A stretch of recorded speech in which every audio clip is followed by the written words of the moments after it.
Hello friends, नमस्कार। आप सब बढ़िया होंगे।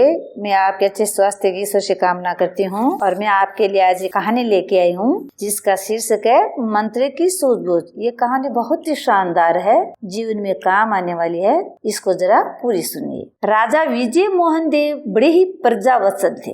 वे न्यायप्रिय और वीर थे। प्रजा की फरियाद स्वयं सुनते थे, किंतु उनके दरबार में एक दरबान बहुत लालची और बेईमान था। उसकी हिम्मत दिन प्रतिदिन बढ़ती ही जा रही थी। आम लोग उससे बहुत परेशान थे।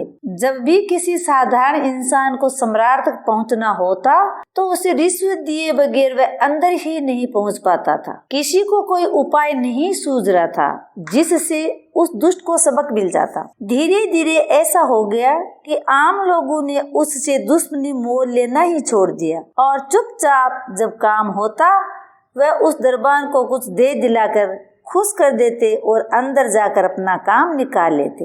धीरे धीरे दरबान की करतूत के किस्से मंत्री के कानों तक भी पहुँचे। मंत्री ने अपने तौर पर इस मामले की जांच की और कई लोगों से इस बारे में पूछताछ की। जब उन्हें यकीन हो गया कि सचमुच ही वह दरबान भ्रष्ट है और लोगों से रिश्वत लेकर ही उन्हें अंदर जाने देता है, तब उन्होंने सोचा कि कैसे भी हो इस रिश्वतखोर को सबक सिखाना ही होगा। उन्होंने दरबान को सुधारने के लिए उपाय सोचना प्रारंभ किया। बहुत सोचने विचारने पर उन्हें एक तरीका सूझा और वे जाकर एक कवि से मिले। उन्होंने कवि को अपनी तरकीब के बारे में बताया। अगले दिन सुबह मंत्री की योजना के अनुसार वह कवि दरबार की तरफ चला। वहां पहुंचकर उसने दरबान से कहा, मुझे सम्राट से मिलना है। तुम्हें उनसे क्या काम है? ये मैं उन्हीं को बताऊंगा, तुम मुझे अंदर जाने दो। नहीं, कोई भी ऐरा गैरा नत्थु खेरा भीतर नहीं जा सकता। अंदर जाने के लिए कुछ देना पड़ता है। देना पड़ता है? किसको देना पड़ता है? क्या देना पड़ता है? पहले तो ऐसा कोई नियम नहीं था। मुझे सम्राट को अपनी नई कविता सुनानी है, मुझे अंदर जाने दो। अच्छा, तो ये बात है। महाराज से इनाम पाने की इच्छा है, मगर मैं तुम्हें अंदर जाने दूं तो मुझे क्या लाभ होगा? भैया, पहले यहाँ कुछ भेड़ चढ़ाओ, दरबान ने लालच से कहा। इस पर कवि महोदय ने कहा, इस वक्त तो मेरे पास कुछ नहीं है भाई।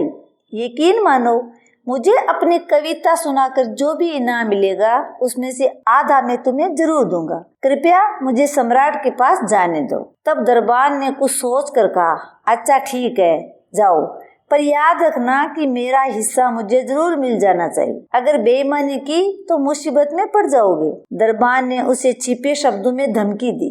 कवि ने उसे आश्वासन दिया और अंदर पहुंच गया। अंदर जाकर उसने अपनी कविता सभी दरबारियों के सामने सुनाई। सम्राट ने खुश होकर उससे कुछ भी इनाम मांगने को कहा तो कवि ने कहा कि मुझे जो भी इनाम मिले उसमें से आधा बाहर खड़े मेरे मित्र को भी दिया जाए। इस पर सम्राट तैयार हो गए और उसे इनाम मांगने के लिए कहा। तब कवि ने 100 कोड़ों की बात कही। इस पर सम्राट ने पूछा कि भला ये कैसा इनाम हुआ? तब मंत्री ने आगे आकर सारा माजरा कह सुनाया। ये सब जानकर सम्राट बेहद नाराज हुए।